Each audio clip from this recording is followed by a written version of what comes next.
Hi YouTube, it's Shaneli here. In this video, I'm going to be sharing with you the most common reasons why your credit score might drop. I've been getting a lot of different comments and messages about people's experiences where they're like, I don't really get it, what's going on? My credit score dropped. I lost this many points. My score went down. I don't understand why. Why did it go down? And for me, it's just like a matter of asking yourself what changed on your credit report. One of these 7 things had to have happened. It could be a lot of other different things, also minor things, but these are the 7 most major reasons and the most common reasons why your credit score changes. So before I jump into those reasons, just want to remind everybody to check out my Facebook, check out my Instagram, go over there, add me, follow me, like, share, all that good stuff. I love connecting with people from YouTube over on other social media platforms, and I try to post as much as possible. If you have not yet subscribed to the channel, go ahead and click the red subscribe button and join me on my financial journey. I post videos every week right here on my YouTube channel. And you can also go support me on my Patreon page, which is linked in the description box below.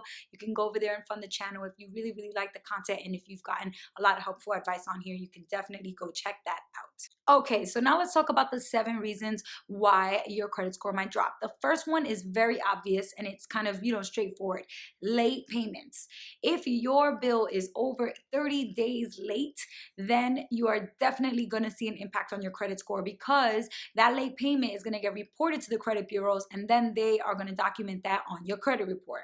A lot of people it's not that they don't necessarily know that late payments are a bad thing. People know like, oh, I should be paying on time. You get a due date. You know that you're supposed to do things by the deadline. But I think the big issue here is that a lot of people don't know exactly what the consequences are for making a late payment. And people don't understand that how late you are actually really does matter. If you're a day late, 3 days late, 5 days late, it's not a big deal. Usually they will forgive that. But if you're more than 30 days late, then that's when it really actually starts to hurt you and you will see the bump on your score when it drops down. So it's really, really important for you to pay attention to making sure that all of your payments are on time and that if you do forget to make a payment, you pay as soon as you realize that you missed it.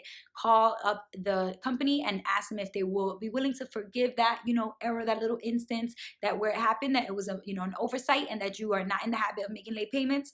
Hopefully your record is clean so you can say, I've never made a late payment. This was just this one time and it was only, 5, 10, 15 days late.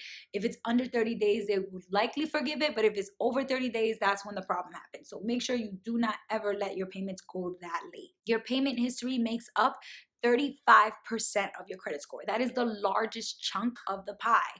So that means that the most points in your score come from you making payments on time for years and years and years and years. So even if you just miss one late payment, if you miss, one payment that you were supposed to pay on time, it can have a really big effect on your score because of the fact that that is the biggest chunk and the biggest category that matters the most and impacts your score the most. So really, really, really be careful. Late payments is the one thing that you really want to stay away from and avoid as much as possible. Number 2 is you probably made an expensive purchase. A lot of people don't understand how utilization works. The next biggest category in your score is worth 30%, and that is utilization or your debt to credit ratio. If you have a lot of debt, if you owe a lot on your credit card, that is bad for your score. The less money you owe at any given point in time, so the lower amount the lower your balances are, then the higher your score will be. And the thinking here is that a lot of times when you think about using credit, people think about it as like, oh, I do it every day now because with technology, it's really easy to swipe your credit card and it's really easy to pay it back. But when credit cards first came out, they were pretty much only used for emergency purposes because people used credit only when they needed to. There weren't really rewards and perks and flight advantages, gas, cash back, all that stuff didn't really exist back then. So when credit cards first came out, it was very simple. It's like if you're strapped for cash, if you don't have the money, you can use a credit card to make the purchase and pay it back later or slowly over time. So that's what people did. And if you think about it, if that's the original idea why credit cards exist, if an emergency does happen and you need to use your credit card, but you can't because you maxed it out or because a lot of money, you owe a lot of money on it, then you actually can't rely on your credit card as a source of funding when you need it for an emergency. So it's really, really important that you understand why credit cards exist, or what the thinking was why they created them, and that you make sure you play by the rules. Keep your balances low at all times. And if you do have to make a very expensive purchase, just pay it down by the statement closing date. I talk a lot about this in a couple of my other videos where I discuss that it's really important for you to know when to make payments on your account.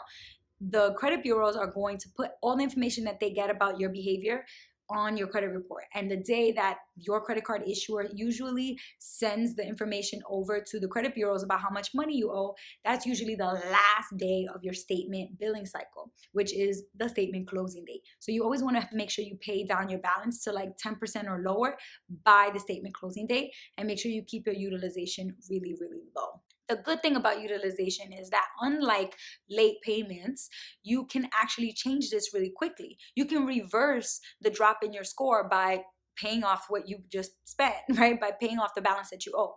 Whereas with late payments, you can't do that. That's why number one was really so important, because once you make a late payment and it goes on your credit report, it stays on there for a very long time. And there's nothing you can do to really reverse it once it's on there. So it's very important that you know utilization is one that is a little bit more flexible. The next one is collections. Anytime that you have an account that is unpaid, for the most part, the person who's trying to get that money from you is going to only try to get it from you for so long until they go, all right, you know what? This person is not giving us this money. We're tired of chasing after them to get it. We're going to hire a collection agency to take care of hunting them down and getting the money that they owe us.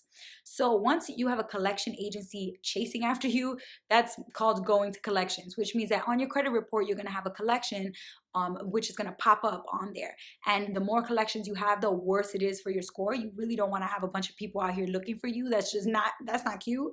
But also it's really, really bad for your reputation. It's bad for your score. It makes it look like you do not pay back what you borrow, which means in the future, no lender is going to want to lend you money. So it's going to be really hard for you to get approved for anything in the future if you have a lot of collections on your account. So if you do have a collection, you want to pay it off as fast as you can. And if you can't afford to pay it off right away, total, then you want to set up a payment plan with that collection as fast as you can. At least call them, get in touch with them and say, hey, I can only afford this much a month. Let's put a payment plan together. And as long as you're in communication with them, then you'll be okay. But as long as you keep avoiding them, your score is only going to get worse. The reason this hurts your score so much is because it creates something called a derogatory mark. When you have derogatory marks on your credit report, that's when you start to see a ping. It starts to take points off your score. So you want to be really careful about not having any derogatory marks on your account if possible. And if you see one pop up, immediately handle it and take care of business. The next one is you have submitted a new application for credit, and that makes your credit score drop. There's two different types of inquiries, hard inquiries and soft inquiries. A hard inquiry is the one that hurts your credit score. And this one only happens when you actually submit an application for credit. A lot of times people will say, oh, we can kind of look, we can see if we'll pre-approve you, or you can kind of do a check to see how much would we lend you if you were to apply for this, but not actually apply yet. Those are soft inquiries, and soft inquiries are fine. It's mostly for research-based purposes. Sometimes companies will just look and see, do they want to, think about approving you, or how likely will you be to get approved if you did apply? So that's just research purposes. But when you're actually doing it for application purposes, that's called a hard inquiry. You do not want a lot of hard inquiries on your account, because once you have one hard inquiry on your credit report, it stays on there for 1 full year, and you can't get it off until the whole year passes. Slowly, as the year approaches, you'll see the score starting to go up a little bit, because the hard inquiry will have less of an effect as it gets further and further away in the past. But you definitely don't want to have a lot of hard inquiries on your account, because that's when it starts to ping your score.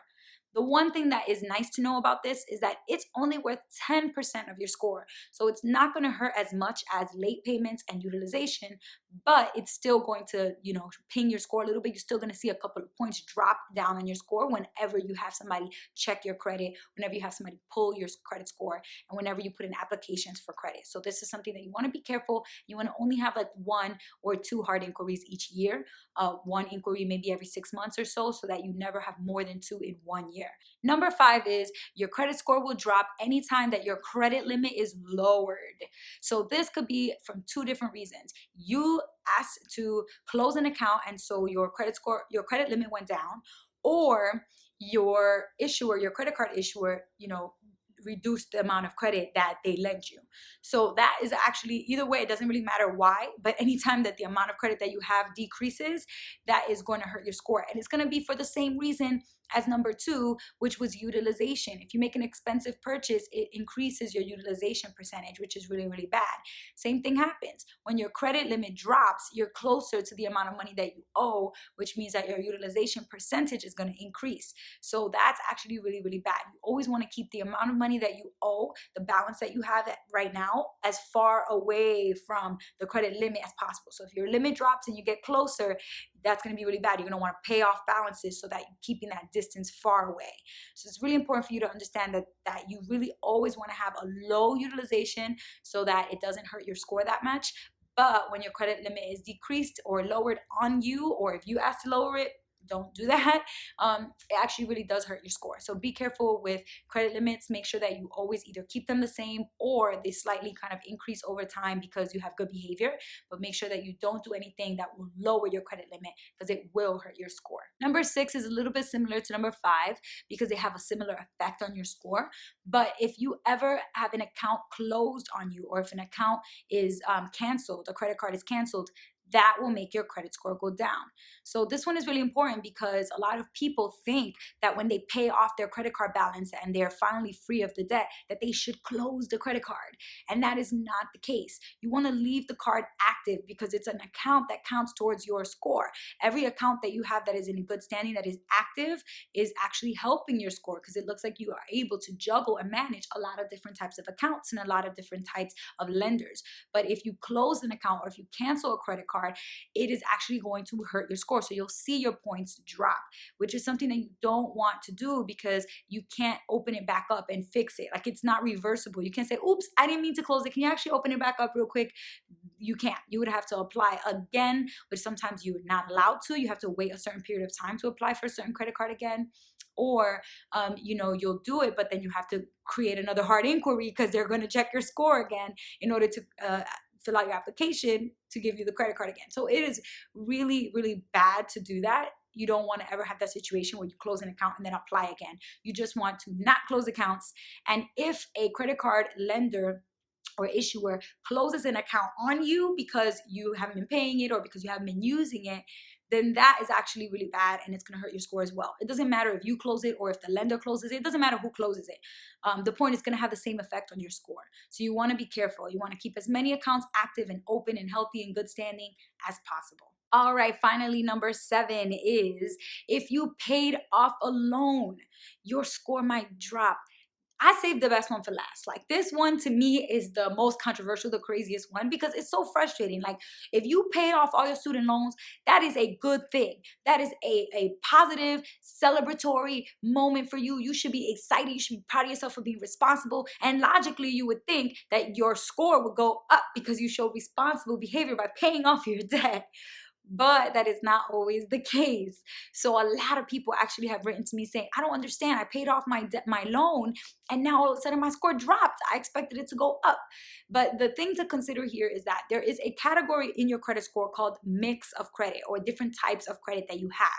And it is really important that you have a good mix. So there's 2 different types of ways that you can mix up your credit. The first one is that you want to have 2 different types of credit. You want to have installment credit and revolving credit. Revolving credit are things like credit cards or, a line of credit, things that you will always have access to that money. Even when you pay it back and your balance is 0, you can use it again right away. Whereas an installment loan is something that they lend you a very clear, certain specific amount of money, and you pay it off slowly over time until it's 0, and then it's done. And you don't actually use it again or talk to them again. You pay it off and you're done. And now if you have a loan and it is an installment loan and you don't have any other installment loans, that's the only one, for example, a student loan or a personal loan, and then you pay it off, you don't have any more installment loans. Now you don't have a mix of credit. Now you only have revolving credit left, which are your credit cards. So that's why it's going to hurt your score, because you had a mix and now you don't. So the more diversified, the more mixed, the more variety in your cards and types of accounts that you have, the better. And if you don't have a good mix, then that's when it hurts. So that's the important thing to know, is that if you have only one installment loan and you paid it off and now you don't have any more installment loans, you are going to see a little bit of a drop in your score because of the mix of credit. The other way that you can mix up your credit, or your types of accounts that you have, is to have all different types of lenders. To have, credit cards lending you money, to have a personal loan, a student loan, to have an auto loan, a home mortgage.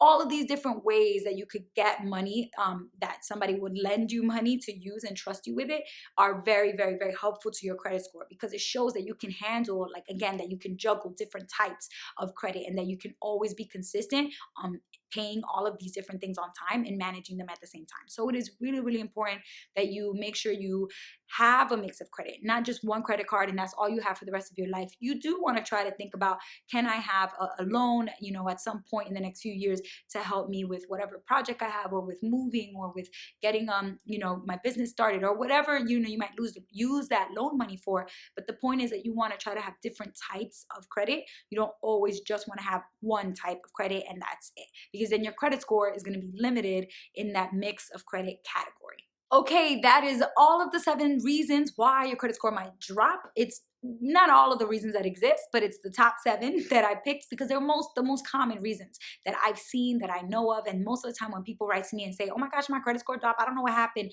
I'll ask them, hey, did one of these 7 things happen? They'll be like, oh yeah, I didn't know that would hurt my score. So learn these things, know them, and that way you can make better decisions about what you're going to do with your cards, with your accounts. And that way you have a better reputation, you have a better financial situation, and your credit score will be the highest that it can be. So hopefully this was helpful. If it was, go ahead and like the video below, add comments and let me know which one of these things you already knew, maybe which ones were new to you, which ones you've done in the past or you've had happen to you.